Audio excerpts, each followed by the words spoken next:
You guys are here for the episode, and I fully understand that. It's good to see you guys. I appreciate you. Welcome to our first live Star Wars podcast episode.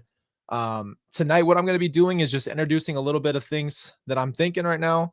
We're going to let my conversation with Nate play for you guys. I will not be reacting. I'm not going to be a part of it. I'm just going to play it for the screen, and we'll talk after. Just wanted to say thank you again to Nate. We had a really great conversation, and he's awesome. So that was a really good, opportunity for us to sit down. I'm going to let you know right now that this is definitely a sensitive podcast. We do get into some serious subjects, and these are things that I just had questions about as far as someone else who's followed this from the beginning to end in the media. Nate was awesome. He answered the questions, and we got into a really big, deep, I would say pretty deep conversation. Why did the first video get deleted? It's actually because I wanted to go live with you, watch it, and then talk about it after. So we'll have a little discussion after the podcast, see what your guys' thoughts were. I was just going to initially give you guys the video and you could watch it, but I just wanted to start out this way and say what's up and watch it with you live. I will not be on screen. You guys will not see me. I'm just going to play the episode for you. So real quick, right before we get down to business, appreciate you guys. Thank you for the love and support.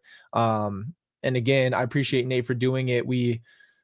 Our interview on his channel also was, I think, a good icebreaker for me because we got to go back and forth, and I realized how genuine he really is. And so, it was a great connection. And then we flipped around and we went straight to the podcast, and it was a good time. And there's a couple questions in here you guys are gonna love because there's something we've been talking about on the channel for a while. So, without further ado, thank you guys for being here. I will be in the chat and watching with you. So thank you for being here. Love you. And I'll catch you guys in a little bit.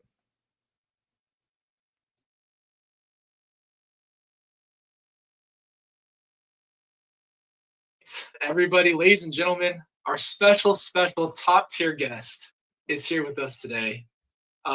We had a really great conversation over on Nate's channel, and honestly, thank you, Nate, for doing this. I do appreciate it. Seriously. Oh, so happy to be here. Nice to catch up with you, Colby. Yeah, absolutely. I think we've known each other, if you want to use the word known each other, for a long time, basically, but we've never sat down until just now.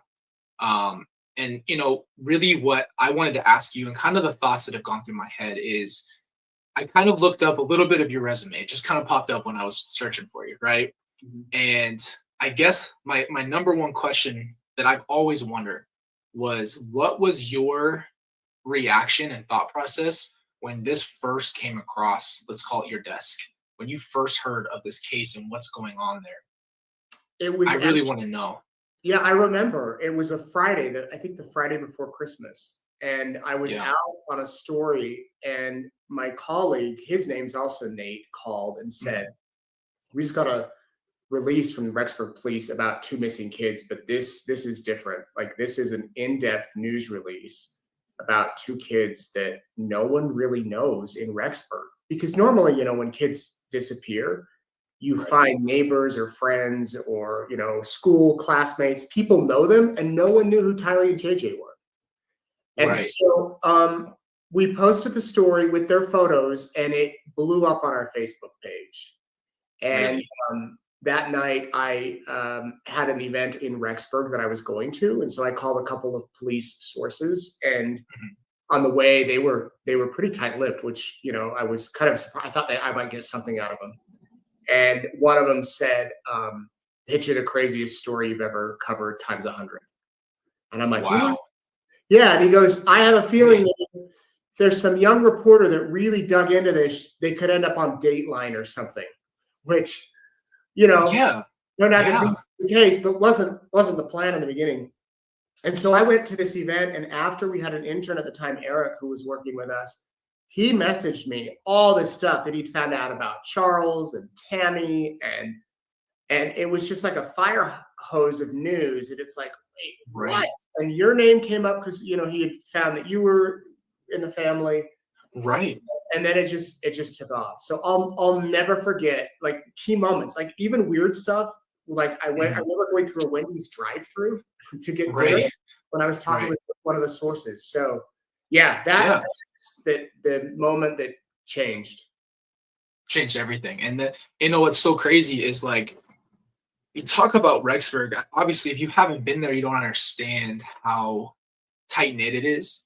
Right. Like when I was there, I'm like, wow, people really know each other. Like people have grown up here. They know each other's families. Like they probably went to school together. This is a place that is very quiet and it doesn't seem like a lot goes on here. And I think that like, it's so crazy to think, fast forwarding to now, what this has become. And I think back then, for me personally, I don't know what's going on, but I never thought about it till recently when thinking about you, is like, this has got to be just as crazy to hear all this stuff, right? Like you're just sitting there one day and then all this information comes across and you're trying to figure this stuff out and the police are trying to figure it out. And I think what I was thinking about from your perspective is when you're in this kind of, let's call it the business, right, of reporting, and there's all these different things you have to do. How do you separate talking about this stuff from affecting you in your regular day-to-day? Because some of the stuff that you have to talk about is so heavy and so hard to like process. How are you able to process, learn all this information, and then give it out, but also be able to go and live your life outside of that? Good question. Well, I'll tell you, this story has affected me unlike any other. I mean, the length of it, the emotion with it, the character, the people. Before I moved to Idaho, I worked in Virginia as the 11 o'clock reporter for the ABC news station, and I covered a lot of crime, but it was a lot of murders, unfortunately, and violent crime. But how that generally worked is I'd go to work, I'd be assigned a story, I'd go out to the neighborhoods, there'd be breaking news, or we find out about a murder, whatever. I'd go out, I'd go live at 11, and the next day I was on to something else. And you're moving so fast because news is constantly happening. And so I think in a way that maybe prepared me to not take everything so personal, because, you'd be a wreck if you did. But coming back to Idaho, you get to know people. You get to know the people that knew Tammy Daybell, and it's a smaller community, as you mentioned, and not a lot happens in Rexburg that is like this. And so it times it's like my brain, when I'm learning all this stuff in the beginning, it's like I can't take anymore. I cannot take it. And you've got the Facebook sleuths, the YouTubers, the people that are true crime fanatics that send you really good suggestions that they want you to look into. And we're a very small newsroom and time is limit. We only have a limited time. So you want to also help them. And then a lot of the tips aren't really anything. They send you stuff that don't turn out to be anything. And at the beginning days there, Colby, I'll be honest, we had to hire security for our building because we didn't know people are dying. Before Chad and Lori had been arrested, after I came back from Hawaii, and we were nervous, like, could I end up dead, or could somebody come here? We don't know who was following them. It was all so raw. So, and I still have young kids, but they were much younger at the time, and my wife's at home, and we're a little like, what's going on here? So I think to say that it doesn't affect me personally is a lie, because it does. Right. But you just kind of, much like you, kind of learn to cope with it, learn to not let it affect you and be thinking about it all the time, or you'll just be a nervous wreck. But also try to just have compassion for the people involved. These are real people. You are a real person. Right. It took us 5 years to finally sit down and talk, and I'm fine with that. I'm fine if we had just talked behind the scenes for the next 10 years and you never went on camera, because to me, I'd much rather, respect your wishes and have it out there than try to get the exclusive, or, show up with a microphone and shove it in your face at a vigil. Right. And I mean, I did that to your mom, but a little bit. Right. So I don't know if that answers your questions, but no, it does. It's taught me a lot. It's taught you a lot about how to cope with these type of things. Hopefully we're never dealing with these type of things again, but yeah, you just kind of learn to compartmentalize, I guess, and really focus on when I'm with my kids, how fortunate and blessed I am to be with them, to have them. JJ's the same age as my daughter, and JJ and Tylee's bodies were found the day after her birthday. And I always remember that we just celebrated her birthday and the horrible discovery. And so, yeah, it will always be with me. Yeah, no, and I understand it. And I think I have a lot to ask you just from that too. But I mean, that's kind of the point, is like, the more I dove into this personally, and I really only did this after Chad's trial. I don't know why that's when I was ready. Maybe something just switched in me after the reality of him being finally prosecuted. My mom's prosecuted. It kind of shuts that chapter for my siblings, that I was like, okay, I'm going to start watching some of the stuff that I missed, because I was not in the loop. I couldn't handle that day-to-day stuff, right? But what was interesting is you've always had such a different perspective. And I think what interests me the most is because you've sat down with so many crucial people who have been a part of this. And that's what's always interesting to me, is they want to open up and talk to you, because I think you're so much more genuine. I'm not trying to say everybody else isn't genuine, but I think that you've built relationships with people. You've been so honoring of Tylee and Jade. You've been so much more respectful, and you're just really out there talking about it. You know, I was telling you that I think that one of the reasons I was so mad at media is because I almost looked at everybody as, you just keep cutting me open. Why do you have to talk about it? And that was an unfair stance for me to take personally, because now I understand where you guys are coming from and where everybody else is coming from. For me personally, I was like, man, all these dudes talk about is my family, and it just sucks and this and that. But I'll be honest with you, when I went back in this last year and I opened myself up to learning information, I was watching you. I mean, you've seen it. I've reacted to everything mostly from what you're reporting on, because I think that I've just kind of silently built a trust with you on what you're saying, and talked more about those things that I think about on the channel based off of what you're doing. So I just wanted you to know, like, I see the fact that you are different, but I always wondered how in the world you can talk about all this stuff and have to keep going on, because it's hard. And I get that.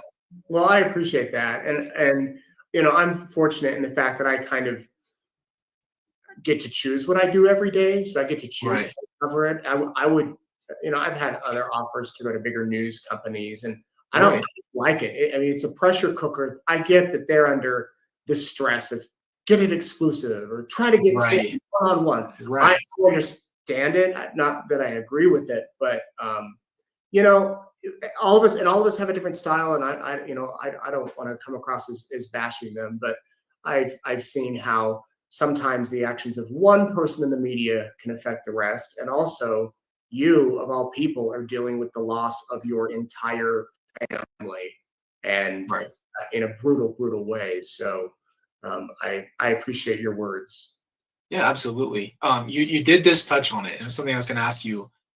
I want to know what it was like to walk up on Chad and Lori in Hawaii and be that person to really ask them those questions. Like, I want to know what that moment was like for you, because you were so bold. You're like really the only one really getting up in the grill. Like, what is happening right now? And I remember watching that and thinking to myself, this guy's on their case, and they need that. They needed somebody to be like, what is going on here? What was that like for you? Well, it wasn't supposed to happen that day. There was from everything we had heard, the police were going to go the next morning to their townhouse and serve them the paperwork. And if that had happened, we probably would have got a door slam on camera, and I would have been like, we came all the way for that. But Chad and Lori, after they were served those papers by the pool, we've seen the video, they got in a car and they started to work their way toward the airport in Lahui. And so the police, from what I understand, said, we got to speed this up in case they're going to take off. And so we were down by that part of the island when all that was going down. And we just lucked out because we saw the police trying to pull over their SUV. Like, we were right there, and we followed them, not knowing it was them. But I remember the first thing I thought when I saw Lori is, wow, she's very petite, very, very thin. And then I saw Chad and thought, whoa, from that picture we saw of him, he's lost weight, he's tan, hair is grown out, he was in shorts. And then I didn't know what they were going to let us do. I didn't know if they were going to arrest them. I didn't know if what was going to play out. And I just remember watching, and they were put into police cars, and then they searched the car and seized the car. And finally, one of the detectives said, all right, well, we're about done here. And I said, so can I go talk to them? And he's like, you can do whatever you want. We're not arresting them, and they won't have a car. So I'm thinking, well, that's great. Maybe they'll sit down and talk to us, which I probably knew wouldn't happen. But what are they going to do? Call a cab, call an Uber? We're at the back of this really big parking lot. That might give me a chance to ask them some questions. And really, I hadn't, because I didn't know what was going to happen. I had planned to say, obviously, where are your kids? And one of the detectives said, I'm really curious that their kids are missing and they're here on the beach. And I thought, yeah, I'll ask that. So I had no idea how it would unfold. All I knew is I had to keep asking questions, hoping they might answer one. And maybe we'll get some news out of it. And the one question she did answer was when I said, people are praying for you. She said, that's great. But then that unfolded in the parking lot. And after they went inside and we finished rolling, the first thing I said to my camera guy, I said, you were recording, right? Because it would have been horrible if I done it. None of it's on tape. We got on camera. That would have been horrible. Right. But I had no clue that it would blow up so big. I had no idea. We went back to the house where we were staying, and it had horrible internet. It took us like 3 hours to upload a 3-minute video. It was so bad. And we put it out, and then we went to dinner. It was late at this point. But the next morning, my phone was blowing up, as I'm sure you know, with media all over, people all over wanting to talk. And then we're like, well, what do we do today? So we tried to find Chad and Lori again, and we stayed a couple of days. And so I didn't know. And you know what, Colby, I'm glad I didn't know that it would blow up so big. And I'm glad I didn't have more. I would have overanalyzed everything to ask them. Right. And then like, well, maybe I should say that. I just kind of jumped in and went. And that's what happened. So can you tell me what you thought at that point, based off of what you knew? Did you have a conclusion that you had already drawn about what's going on here, or was it just purely like, I'm going to see if they answer any questions? Like, where was your mind at this point with all the information you had? You just went and asked them, they're blowing you off, they're walking away, and you're in Hawaii trying to hunt them down just along with all these other people. Did you have a conclusion of what you thought was going on? I didn't think the kids were alive. I was hoping. And then I'd always think about Elizabeth Smart, who was missing for 9 months and found alive. And it was because of the fact that Tammy had died and that Alex had died. I just didn't. But I was like I said, I was really hoping that they were alive and that of course I'd be wrong. And then other big thought was, I just hope they find them. I don't want to have to do. It's been 1 year since JJ and Tylee were missing, and still no remains. It's been 5 years. It's been 10 years. Because this summer I'm covering a little boy who disappeared 10 years ago. No sign of him. No one's charged.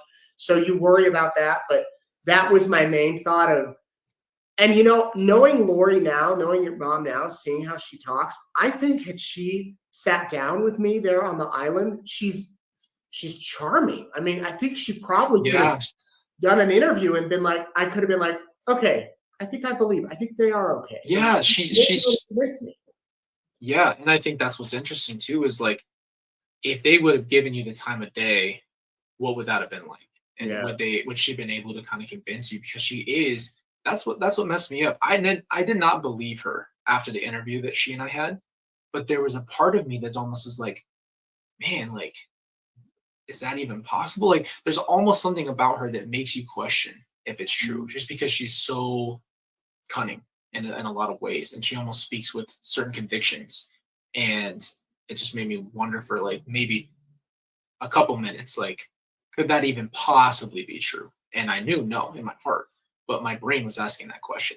And so it's like this complex of how was she able to do that? Because again, with Keith too, I didn't realize you know, when he said that to you, he's like, well, you know, I almost like enjoyed the conversation. I'm like, what are you talking? Like, from my perspective, but no, I understand what he's saying. I don't want him to feel like I'm judging what he thinks, but I get it. I understand what he's saying. And what's interesting to me too is, so if we fast forward, you have this big gap now between them, and she comes back to Idaho, and she's in court, and we're still waiting. There's no word. And I remember, I think the first footage I ever saw of what was going on was you in the helicopter. Mm-hmm. And I know it's a tough question to ask you, but also it's something that's been on my mind forever. What was it like for you having covered the case, and the next thing you know, you get all this confirmation and you're unraveling this for everybody, including myself? What was it like that day, getting in that helicopter and having that news hit and knowing that everybody is watching? Man, that was a day. We got in the helicopter and we flew over the house, and I never imagined that JJ and Tylee would have been found there. Yeah. I did find it interesting that there were cadaver dogs, and that the police were kind of taping off the backyard in grids or certain areas. Mm-hmm. And I thought, well, maybe they're looking for weapons or something. Never saw human remains.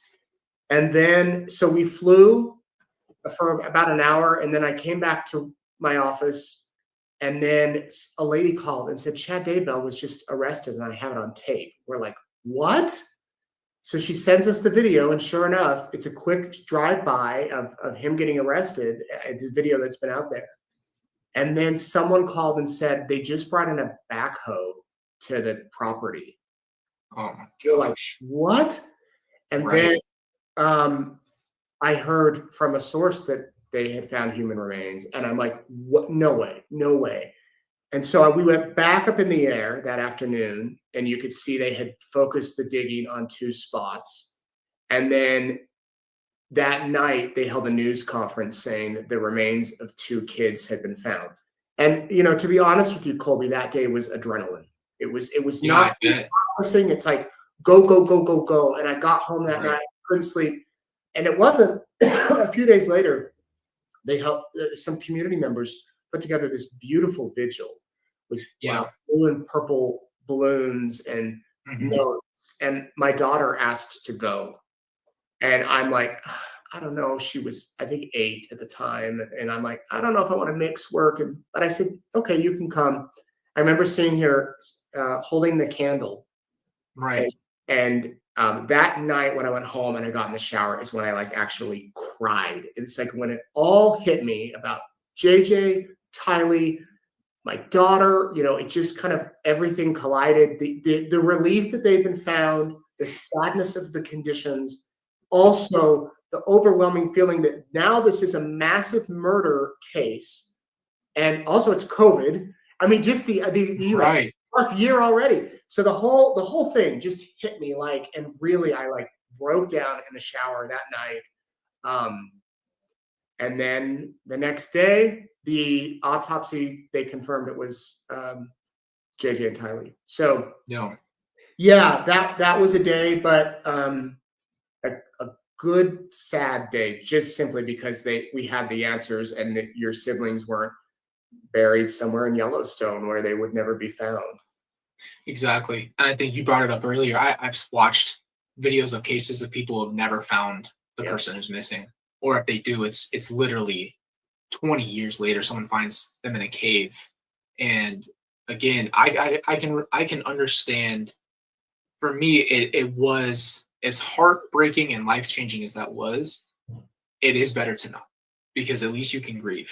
But if it's always they're missing, the scenarios that I ran through from when I found out they were missing to when they were found is everything you could imagine. I mean, they married Tylee off, and now JJ's her son with literally anything you could think of. You know, they're in a bunker, they're in the middle of wherever, they got sent to another country, they're getting prepared for the end of the world, right? They're doing all these things. And so that's the one thing I can say is at least we knew. And I think that closure was needed. And obviously in the moment, you don't want that to be the case. And it took a long time of getting out of that denial phase. But, I think it's a better thing to know than to not. So I agree with you on that. Right. I remember, Colby, the first time I actually saw you in person, I was just thinking this. It was the day of your mom's hearing. You had flown to Idaho, and you were walking down the sidewalk in front of the courthouse, and cameras were hoarded around you. Right. What did you think? Sorry, I'm turning the tables interview. No, hey, this is the best thing about the podcast is that we can do whatever. So I'd love to hear any questions you have. What did you think when you see hundreds of people at the courthouse to see your mom? They'd lined up to get a number like starting at 8 in the morning for a 3 o'clock hearing. Right. And I mean, do you remember that day? Just how chaotic it was? I'll never forget that. Yeah, we're in a city I've never been in. I remember flying over the city thinking, man, this is a tiny place. And I think it was snowing. It wasn't snowing, was it? Maybe that was the first time. Or whatever the case was, whenever we went there. I remember flying in and going, wow, it's tiny. There's nothing out here. And then that was the first time I interviewed with Dateline. So I'm thinking, what am I, what is going on here? Because this is just a lot. And I remember walking up the sidewalk, parking our car, walking up the sidewalk on one side to cross right at that light and then turn to the courthouse. So right when I turn, I hear someone say, it's Colby. And I'm like, what? And I just see every single person turn around. And I'm just holding Kelsey's hand, walking, and everyone just comes. And I'm like, what is going on? And they're asking you questions. And I would consider myself pretty social. So I'm not uncomfortable in a sense of I can talk to anybody I meet. But, everyone's just got a microphone and a camera and they're talking to you. And, in my mind, honestly, the whole time I'm waiting to see Lori. She has no idea I'm there. I haven't talked to her. And so this whole time in my mind, I'm thinking, I need to let her know I'm here, that I'm right here. And I had called when she first got arrested. Within the first couple of weeks, I called that jail trying to get a hold of her, and I couldn't. They wouldn't let me talk to her. So I had to wait. So she didn't know I was there. So I go in the courtroom. And that's where it's a little more settled. I think we actually went in the back and I saw all these people waiting, everybody that they invited to be a part of that. And I'm like, I haven't seen any of you guys in a long time. So that's emotional and overwhelming. Then we go into the courtroom and we sit down and she walks in and everyone is looking at this woman. And I'm going, what planet am I on? Right. What is going on? That's my mom. And it just didn't feel real. And I see Chad over there, come sit down, and all this stuff. And it's living in a bad dream, bad movie. And she sat, and as she's walking by, she smiles at Kay and Larry, and she smiles at Brandon at the end. And I went, what in the world was that? That changed my perspective. I was like, that was evil. And that's the first time I saw that.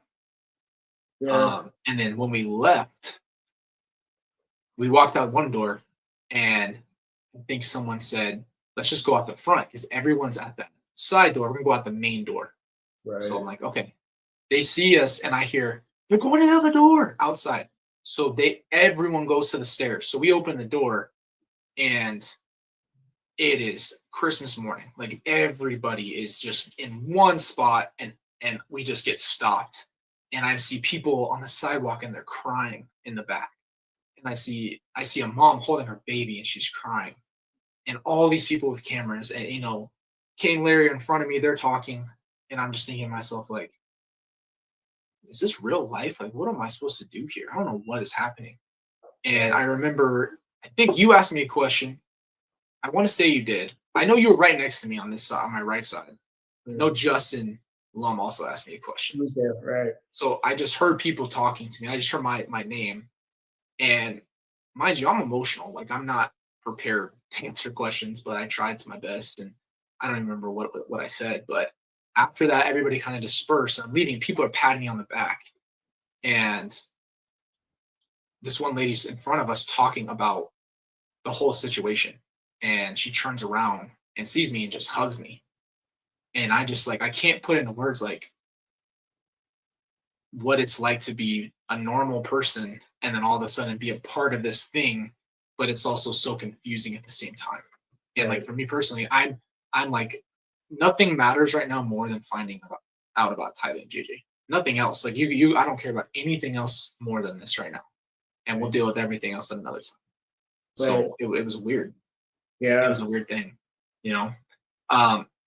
So we fast forward. It's a long time until her trial. What was it like for you coming in, finding out all these things, you know, talking with all these different people, having so much perspective? What was it like when you saw her kind of defense versus Chad's? What was that like for you? Like, what was your thought process to see how they approached both of their own trials and what they said? Well, it did take a long time for it to actually go to trial because of COVID and other delays. Right. I wish that it would have been interesting to see in Lori's trial if she had allowed her defense attorneys to actually do a defense. Yeah. To actually put on a solid defense, to do whatever they could. Right. Now, I know they consider it a win because they did get death penalty off the table for her. So we didn't see much from her side, but we learned a ton during the trial. Yeah. Yeah. And the big question with her was, is she going to testify? From what I understand, even her attorneys didn't know until that day, that hour, because she was back and forth. And the judge even took a recess and everybody went back in the courtroom like, is she going to do it? And she said no, which everyone kind of wanted her to. But then she would have opened herself up to prosecution questions. Right. So, cross-examined, right? Right. So with Chad, at least you had a bit of a defense. There were some defense witnesses called. John Pryor was far more aggressive, I guess you could say, in questioning the witnesses. It was a death penalty case, so it was, of course, longer and different aspects. And I was surprised how much new stuff we learned in Chad's. I was wondering, is it going to be a duplication of trials? And there was new stuff. And it also surprised me how quick the jury came back with yes on death. So there, there was some differences. I'm real curious to see how this is going to go in Arizona with obviously her representing herself, and if she will testify, if she will be her own witness. Oh yeah, she's going to do it differently. The thing with her now is there's nothing to lose, right? Like she literally can't lose. If she loses the case, it changes nothing. If she wins the case, it changes nothing. True. Right. I mean, realistically, it's not like it changes the outcome. I think before she's like, oh, well, we're going to be exonerated and I'm going to break through the jail cell and I'm going to get saved by angels. Like maybe that was still existed, but now that there's a reality, even though she's trying to ignore that reality and she's still saying that things are going to happen the way she believes them. I think she's going to definitely get up there and speak on her own behalf. And, when I saw her witness list, I was like, I know exactly what you're doing. And I don't know why she wants you on there. I'm not sure what her plan is for you. I was like, really, yeah. Like you really wanted to get up there? Okay, like what is gonna happen? But it's why it's so interesting for me, because over the last few years, again, processing all of it and then seeing you have these conversations, like I just feel like you have so many sides of the story that make the bigger picture. And you've presented this to everyone. I haven't seen anybody else get these interviews and these conversations. And I think that that's how you really understand something, is you really talk about it with people who are involved. And, complete side note, that's kind of what my issue's always been with other people who come into the media, is that they're not involved, but they want to be. But you've sat down with people who really know what they're talking about. And so let me just ask you this question. I've always wanted to ask you this personally. Okay.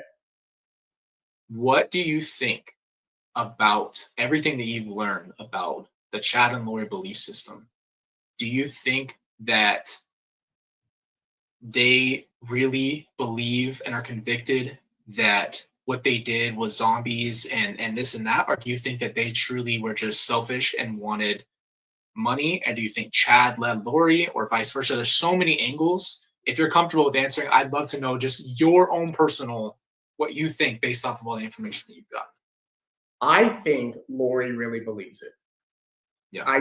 I do, based on what I've heard. I have also emailed with her, and it's a lot of religious talk. I've told her that I would keep it off the record. Right.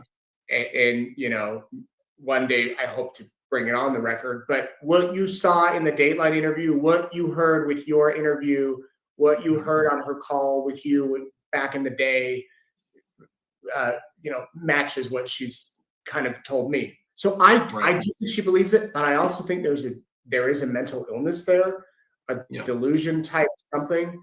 Not to say it's 100% mental illness, because she knew enough to take the money and she knew enough to go to Hawaii, and she never told people what was going on. Chad is an interesting question. I think he got caught up in her. I think he wanted a following. I think his whole life, just based on everybody I've talked to, he wanted to be accepted or have a position of power or be looked upon with, you know, admiration. And he never really got that. He was the guy that worked at the cemetery, kind of homely, kind of nerdy, if you want to say it. And he just never got it. And he never got what he wanted. He meets your mom and these people going to these groups, and suddenly this really attractive lady who's charismatic and beautiful likes him. And he's like, wow. And then it just proceeds from there. You know, there's a lot of talk, the Visions of Glory book, which I think you're familiar with, which is a secondhand account of a guy who died and had dreams. I had several of our readers send me the book, highlighting particular things that match them. That I think that's about a lot of things. And your mom loved that book, from what I heard. She just was fascinated. Yes. Right. So as far as who was leading who, man, I go back and forth, as I'm sure you have. I think it was a little bit of both. I think your mom showed much impatience with Chad when Tammy wasn't dying, in those text messages, like, come on, get this show on the road. But he also, he'd say, I'm done, you know, go focus on your family. He was insistent that it didn't have, I think he was coming up with the belief system and she was going along with it. So I don't know, maybe they were co-leaders, maybe they just like like a gasoline and a match, and just perfect explosion. Perfect storm. Yeah, I mean, and that's something I've always wanted to know, just from your perspective, because everybody kind of has told me something different that they think, you know, and no matter how much you research, no matter how much, because for me, that was kind of, I think, a part of rationalizing, like, maybe I can figure them out. And then that's when I started thinking, well, there's a lot of draws to pop culture here. There's a lot of movies I grew up watching with Lori that she's bringing into the belief. So I'm wondering, okay, did she get this from her Bible? Can she back this up? Is there doctrine? Is this all just Chad telling her things? You know, and I started to really look over the whole thing. And I think a part of me was like trying to somehow draw a conclusion to say, oh, well, this makes sense to me, so I can be done with the situation. Right. And I just got to a point where no matter how much I thought about it, researched it, it was always the same. I never can come to a conclusion. Nobody really knows exactly. Obviously, I don't think we ever will. But I just thought, from your perspective, having so many people tell you different things and hearing all these people's different perspectives, what yours was. So I appreciate it. Together, I think you'd say Lori clearly wears the pants in the relationship. Yes. Clearly. Her personality is just, I mean, they're complete opposites. But looking at Chad, I don't think he's timid, maybe. He's quiet. I don't think he just goes along to get along, though. I think that there's stuff happening in his mind that he is very cunning. And I think that the evidence showed it, that he's just not some guy that, I mean, he really, well, obviously he was, you know, based on what he was convicted of doing, that he's not just some innocent, you know, oh, I got caught up in her affair. Right, exactly. Yeah, no, exactly.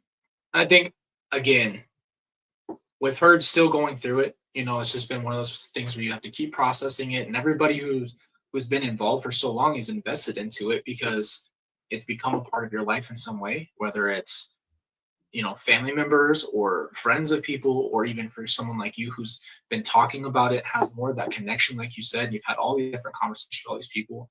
I probably, one of the last things I wanted to ask you is, after all of this stuff that you've seen, right, in this case, and all the things that you've done in your career, how do you think going forward that people can do something a little bit like what we talked about, where they're able to share their voice? Is it something where we should bring people more onto mainstream media and let them talk? Is it maybe them sharing them going on their own platforms and giving their piece? How do you think we're able to bridge the gap between, hey, this family member is affected, versus here's the story and everybody wants to eat that cookie? You know what I mean? How do you think we can do that in this new time in media, just from your perspective, because you are someone who does this for a living? Yeah, another good question. So the media clearly has changed, and we know that because you have a channel here that reaches tens of thousands, hundreds of thousands of people, and you're unfiltered, and you can say what you want, and you could make it a business if you wanted. And people, I think, trust people rather than organizations, And so, but on the other hand, you do have the legacy media, like Dateline, that has a strong reputation of telling stories in complete ways with trusted correspondents, and they in turn help support you. I mean, if they had 3 million people watching the other night, millions streaming online, they can go discover you. I think if someone is in the middle of a media firestorm, in the middle of a media, massive story like, you found yourself in, be cautious and be particular if the situation allows for it. Obviously, you want to find JJ and Tylee, and so maybe talk to as many people as you can. I would say, try to find a spokesperson you can trust that can field all of those requests, that can be your buffer person. You can have someone if the media calls you, hey, you got to call him. He's my spokesman. He sets up all the interviews. He does all that, and that way they're kind of your gatekeeper to them. You were smart beginning to do a YouTube video. In fact, we used it because we wanted to hear from you. I remember the very first story I did on this, I pulled a clip from your YouTube video with you pleading for your mother to do something. So with this day and age, with social media, with so many platforms, you can get the message out. But I think you do, in many ways, can use the legacy media because their audience is so large and can reach so many people.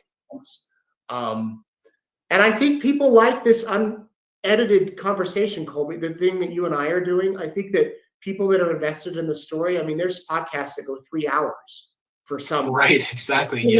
Like he's up there #1 every week, and he goes 2-3 hours with people, and it's not edited and it's edited. And I think that's what people like and find refreshing. So hats off to you for doing it. No, I appreciate that. And that's honestly, that was a beautiful explanation, by the way. You nailed that. I mean, that was kind of where I was at too. I told you I had a lot of media pain just off of like my own perspective, and then your own pains and your own like wounds from certain people acting a certain way, and then you kind of project that to everybody. But again, I feel like the reason I appreciate where you come from is I think that I think people can tell if you're genuine or not. It's just kind of like one of those things you can't really, I don't know, it's just like you kind of know or you don't. You know someone's genuine or not. And I've always seen that from you, but I always kind of kept my distance because I'm like, I always projected that back to you. And I want you to know, like, it's been, like you said, 5 years. And I appreciate the fact that we could sit down and talk. This is our first time really face-to-face interacting. And I feel so comfortable talking to you. And I think the reason I bring up the media thing is just because of that, because of where we are on this channel. And what I feel like I want to do is understand media better. So that way if I ever am in a position to help somebody else, I can explain to them both sides, because like you just said, there's benefits to both things. There's no way my YouTube channel could have really advocated for Tylee and JJ the way a TV show could have, or something that lots of people know about, right? They've talked about it on Good Morning America. A lot more people are going to see that than something that I put up, right? So I totally see that application. But That was a really good answer. That was a really perfect answer. Well, believe me, I'm not perfect. I have felt bad about stuff I've done with families in mourning, especially in years past where I'm under a deadline and I really want to get a comment. But I'll always remember it was a Sunday night years ago. I was called into work when I was working in Virginia. There was a huge apartment building that was on fire. They asked me to go down there. I got down there. It was like 8 or 9 o'clock at night. We had to go live at 11. And we're there. All the other stations are there. And a woman pulled up and gets out of the car, and she's like, "That's my apartment that's on fire." And she breaks down sobbing on the sidewalk. And I'm watching like, oh my gosh. And a competitor reporter ran up with the mic and said, "Ma'am, how are you feeling?" And I'm like, I'm not going to do it. I'm not going to do it. Then my second thought was, my boss is going to see that they got this interview. I didn't. Yeah. So I didn't though. I did. The woman's like, "Get out of here, F off." And so sure enough, we were live that night and the other reporter was right next to me. And I heard her say, "We caught up with the woman exclusively when she showed up. It was an emotional moment. Take a look." And I didn't have it. But after the live shots, after the fire crews are kind of cleaning up, the woman's still out there talking with Red Cross. I walk over, no camera, and I say, "Ma'am, I know you don't want to talk to me. I'm the last person you want to see. But if you do want to talk or you need any help, here's my card." And I was able to go back the next day and do a follow-up with her where she walked us through her charred apartment and showed us what was left. And I think that in the end, while I didn't get the scoop that first night, it paid off by going the second night. And now I sound like I'm bragging about how cool I am, Colby. That wasn't the purpose of you're not. There's no stuff. To say, I'm to the point now that if I don't get the exclusive or whatever, I'd rather, I've been doing this 18 years, and there might be some people watching that are like, "Well, I've seen him act horrible at stuff." That's not to say we just lay over and take it. Our job is to go out and ask these questions, but you can have a little bit of heart, hopefully, while you do it. Understanding.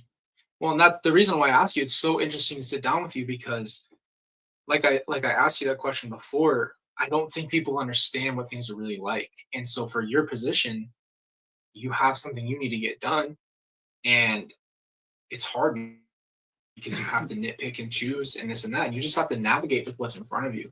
And on top of that, something like this, like with my family, it's all these different pieces of information coming out all the time. And every time you hear something, it's just like more question marks rather than answers. And so, like you just mentioned, it's interesting for me to hear from someone in the media because, again, not everybody's the same. And it's got to be hard to navigate. It's got to be really hard because, how would you handle that situation? And I always tell that to people, it's like, you have put yourself in someone else's shoes. You have no idea what it'd be like, where it's like, I have to talk to this person and get in this position. But at the same time, how do you navigate something so sensitive? So I guess this is that reporter. I'm so friends with her. I won't say her name, but she's left news. It burned her out. Really? Yeah. She's an aggressive bulldog. That was her style. Yeah.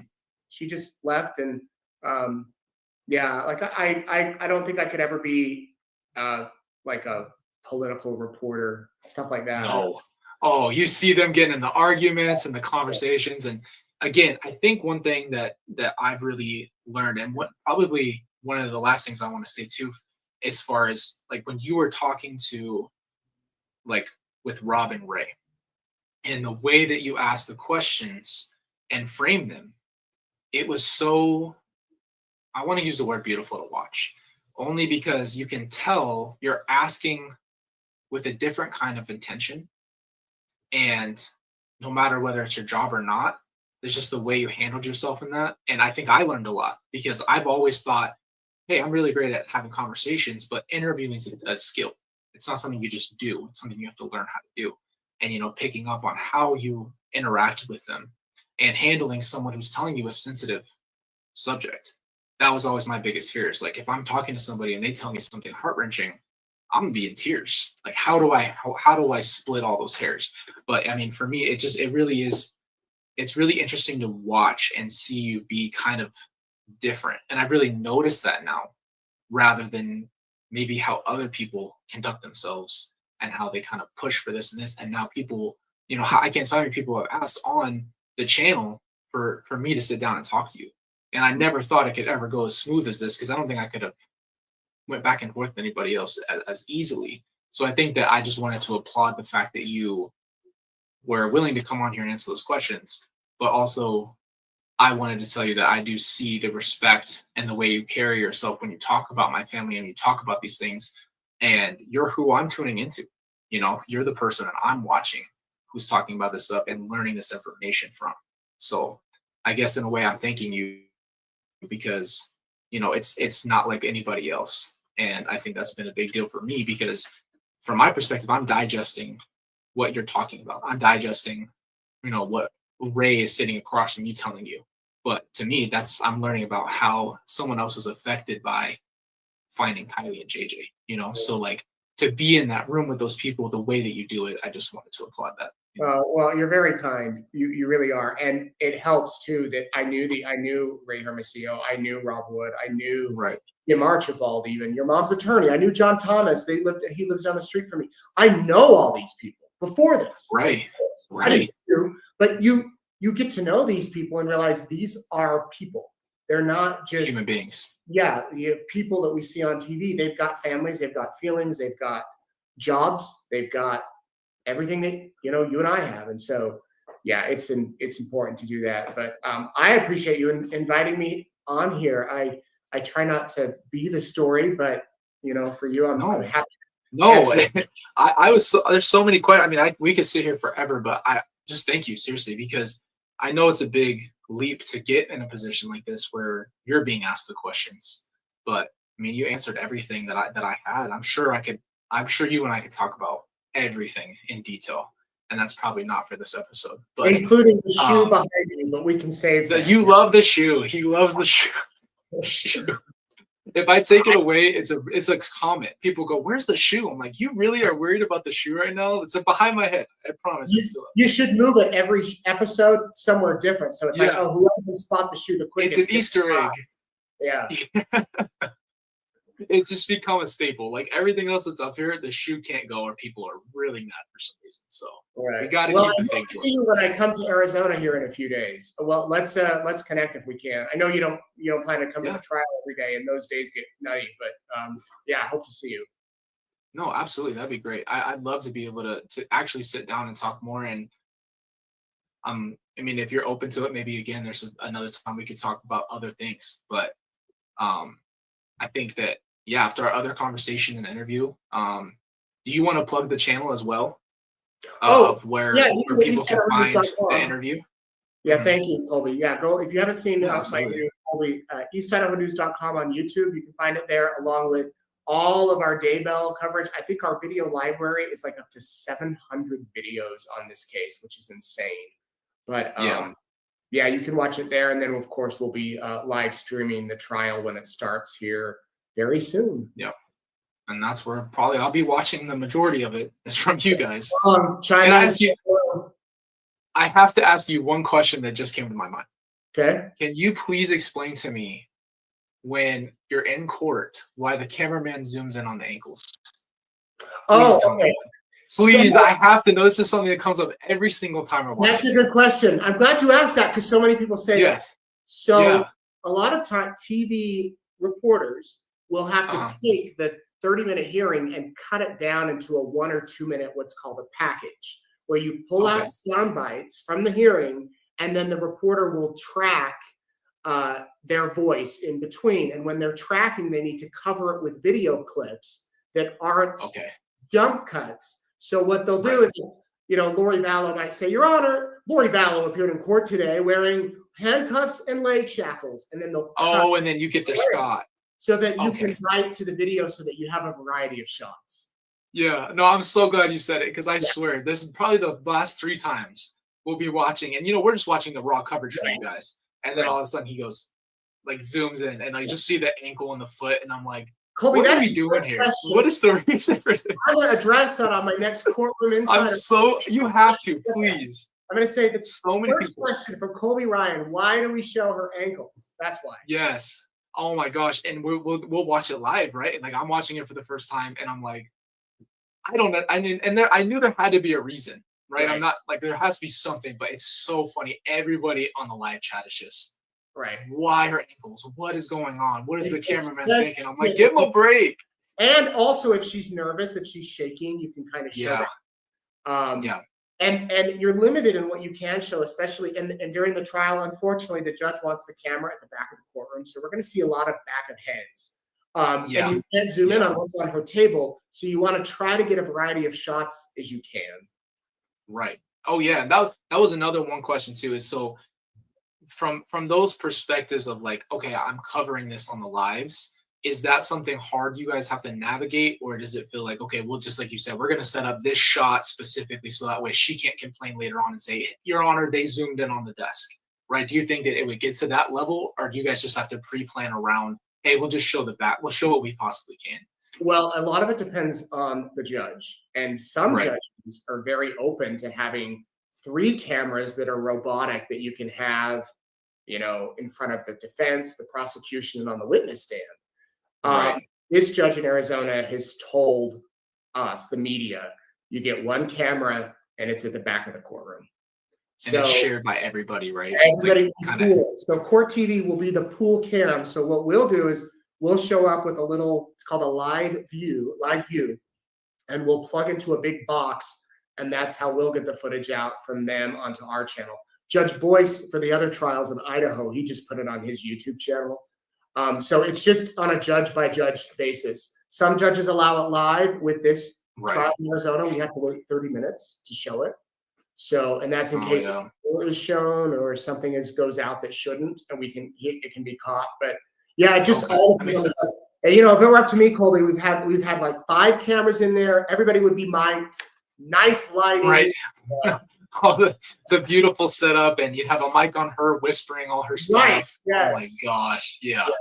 Oh my gosh. Yeah. And I think that's what's so crazy is one thing that I'll say too is it's really crazy to see the impact of how many people have been involved now based off of 2 people's decisions. Right. You see how they shaped millions of people to be watching, and then you have 3 different juries now and 2 different judges now, but like all these people all involved just because of those decisions and that situation. It's just like it doesn't make any sense to me still.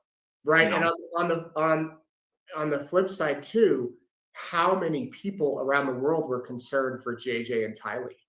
Right. I mean, exactly. Worldwide, the concern was so deep. The fact that that's what I think is so amazing about the human experience is that we feel for strangers, that we spend money on strangers, on children that we don't even know.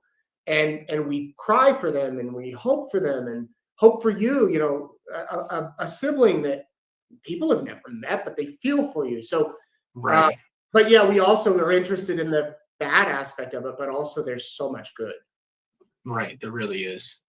Yeah. And that's the thing I think I noticed the most is like, you guys kept Tylee and JJ still a main focus when a lot of the other people wanted to just talk about Lori and Chad. Mm-hmm. And I think that's like, during that time, that's what mattered to me.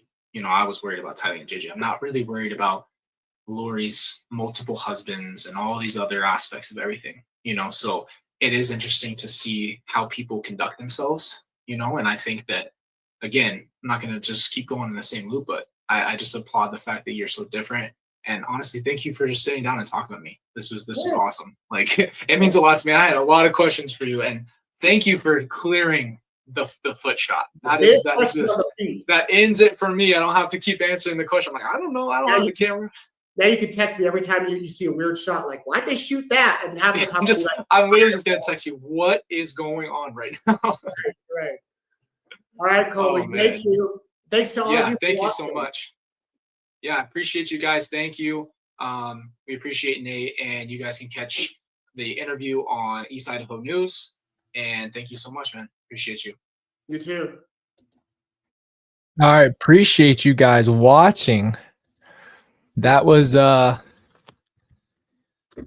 probably one of the best sit downs I've had. And, I have to applaud Nate again right here, right now. that, you know, we just had such a real conversation. And again, yeah, I could ask Nate a million questions. We could sit there for 3-4 hours. You know, I could ask every detail of everything, but you know, I wanted to be respectful of his time and respectful of the fact that this stuff is sensitive and we're still going through it. So I hope to sit down with him at the end of all this, and we'll sit in person and hopefully be able to just talk it all out. And you know, he was just so incredible. He was so awesome for being willing to be asked hard questions like that. So I really appreciate him. So, and I appreciate you guys. Thank you for being here. Thank you for being a part of the first live podcast we've ever done. I listen, YouTube fam, this is for you. I asked about the shot because we always go crazy together about why do they zoom in on her ankles, and I'm so glad that came up in the conversation. So I think that I'm glad we had a little bit of fun too in that hard conversation. But thank you guys again for being a part of this. To be honest with you, it just put me in a place of realizing that the more conversations I get to have with these people who I've never met, who are connected through this case, it really it shows me how human everyone really is. And it shows me that conversations can be healing. And I think that after we got done, I don't know how to explain it, but it made me feel a little bit more settled in a way. And so I appreciate Nate for doing that, because this is definitely not an easy thing to talk about. It's not an easy subject for me, but I do have questions. And so sometimes those questions are directly towards certain people. And he was awesome and gracious. So it was really good. But I appreciate you guys. Seriously, I was in the chat as much as I could be. I saw a lot of your comments, which usually, you know, when we're talking, I'll be going on and I don't get enough time to really read what you guys are saying. But just thank you. Thank you for being here. Thank you for being a part of this process in my personal life and a part of this channel. You guys make this channel what it is. And it has been an honor for me I'm getting emotional. Hold on. I'm getting emotional. It's been an honor for me to share this part of my life with you because of your guys' response and because of the fact that you are so loving and supportive from all over the world. And I just want you to know that I love you. And I'm crying and I'm starting to cry. Slow it down, slow your roll. Not going to cry right now, but I do appreciate you. And I mean that from the bottom of my heart. So thank you for being part of this episode. Again, when we have more interviews, you guys, we're definitely commenting and different people. We have a big plan for the podcast to go forward. I'd love to continue to bring people in like this who we can have these conversations with. I'd love to get in person with a lot of them if it's possible. So there's a lot of a future here for this podcast, and I want to just keep getting things better for you guys. And because we share such a special connection through all of this, I want it to be. I just really want to make sure that what I'm doing is helping people heal and move forward and kind of just put things to rest. And that goes for all of life, not just, you know, with this case and what pertains to the investment that you guys had and the prayers that you have said for my family and my siblings and all of the genuine love that you guys have had, but also just in other aspects of life. So, but I love you. Thank you guys. I hope you have a great night. Thank you for watching the podcast. And I will let you know when we have another guest. I'll let you know what we're doing on the community tab. We will be doing our Pop Culture Poppy video soon as well for our other show. So stay tuned for that. But thank you. Appreciate you. Love you. And thank you for the support.